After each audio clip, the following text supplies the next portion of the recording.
little video just to kind of discuss the wig wrapping and wig template design that we did earlier on. So to recap, I'm just going to kind of pop a couple of pin curls in at the front. Now I've decided to go with a parting this time in my wig, just to show you that that's also an option when we are designing wigs. So I have sectioned the hair to the parting where I want it, and I'm just going to pop a couple of pin curls in the front. And I've decided to go for pin curls because I would like some anchor points just to hold the wig in place. As you'll be able to see, I'm pulling the pin curl off the face, probably giving about an inch, maybe just slightly over, of hair that'll just be flat to the scalp. So I can kind of see the hairline really, really clearly when it comes to wrapping it in cellophane.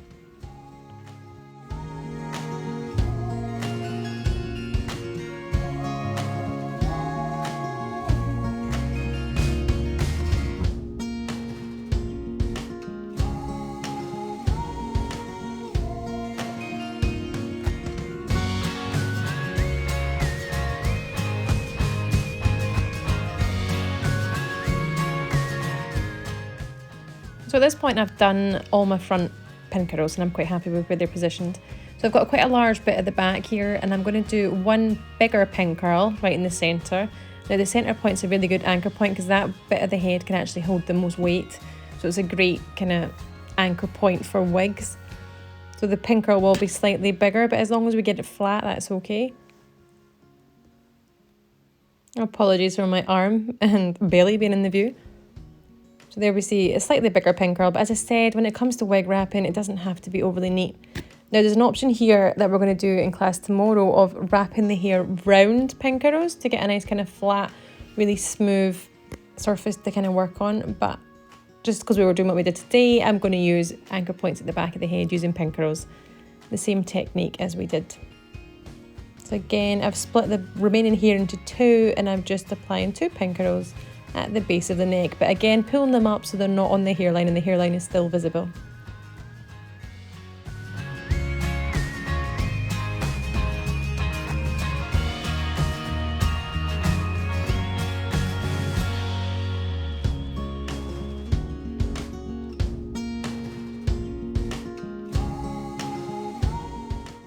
There she is, all pin curled in and ready for the next stage. So I'm just going to smooth all the hairs in places. Any little line wispy ones I'll just push out the way. You could use gel or spray and spray them down if you really wanted to. But I'm just going to apply a stocking cap. Now this one is a little bit big. So again, just kind of pulling it off the face. It'll be nice because it'll really tidy up the hairline for us. And then we can just kind of manipulate it to where we want it to be.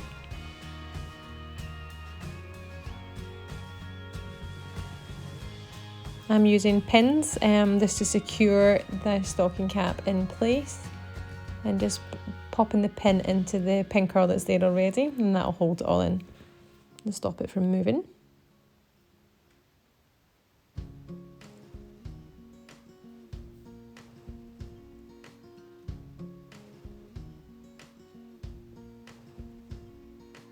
Now as we are doing our wig template, it is vital that we can see the hairline, so I'm just making sure the hairline is visible at all times.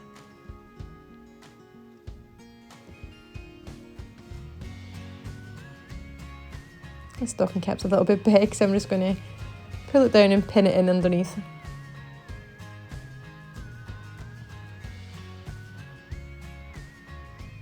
So now for the fun bit, I've got some cling film. It's quite a large bit. You really ideally only want to use one bit and kind of wrap it round. If you need to use more, it's not the end of the world, but we want to have the cling film kind of as smooth as possible and not creased or overlap too much. So as we're using a Sally head, we could technically kind of stick the cling film down at the front if you wanted to practice. As you can see, it's kind of riding up a bit here. We have to be careful that if we do have a client on the chair and it is a realistic kind of wig template we're doing, then we make sure the cling film is clearly not covering their nose and their mouth at any time. It's easier when your client is there actually, because they can kind of hold the cling film in place for you while you kind of manipulate it at the back.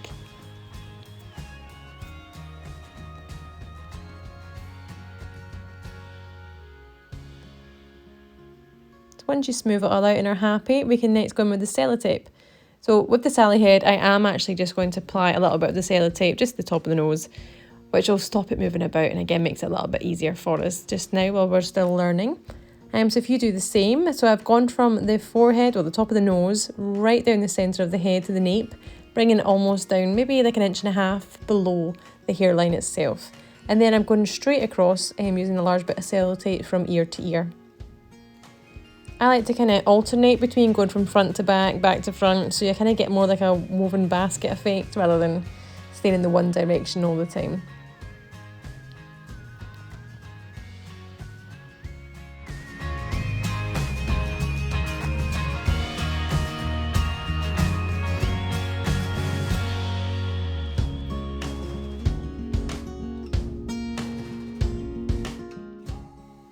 And just keep repeating that process of applying strips of sellotape until you've covered every little bit of cling film that's there. And then I like to kind of reinforce it by just going around the top of the hairline and around the nape of the neck in a more horizontal manner. So once we think we've done, have a good feel. Make sure you can't feel any cling film or any little holes, because when you take that off, it's just going to rip. And then if you grab a permanent marker, and we can just go around and dash the hairline. Literally just tracing it. Also quite vital, it's important for the wig designer to know where the ears are, so I always do a little cross on the ear.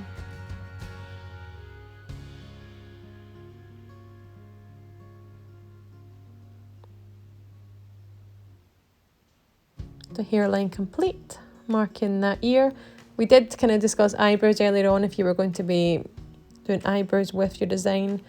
If not, then you have the option of marking your parting in that we popped in earlier on, so I could mark that in there for the wig designer would know that's where the natural parting lies and would be lying for when we are dressing the hair for underneath the wig. So because we use permanent marker, we don't want those lines to go, so I'm just popping some sellotape on top of the lines just so they're there forever and they don't rub off.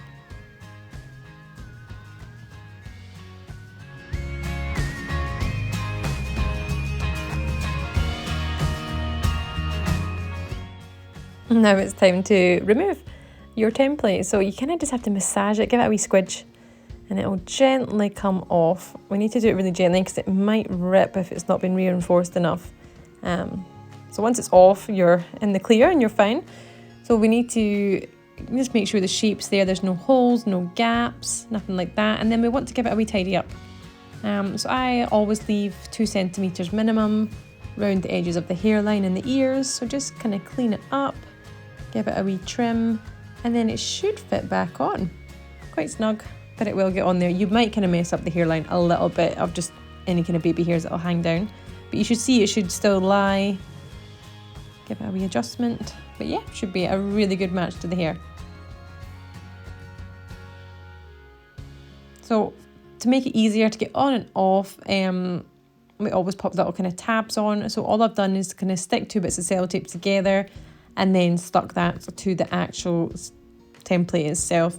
I put one at the front of the head, one at the back, right at the nape, and then one on each side of the ear.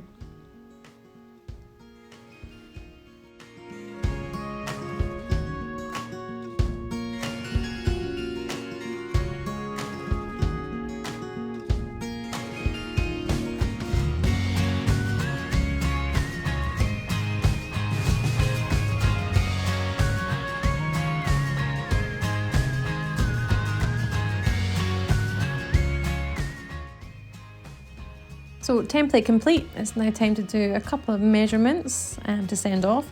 So we need to do the circumference of the head and the front of the hairline right down to the neck, the nape of the hairline. We also do ear to ear round the back, and we will do ear to ear round the top.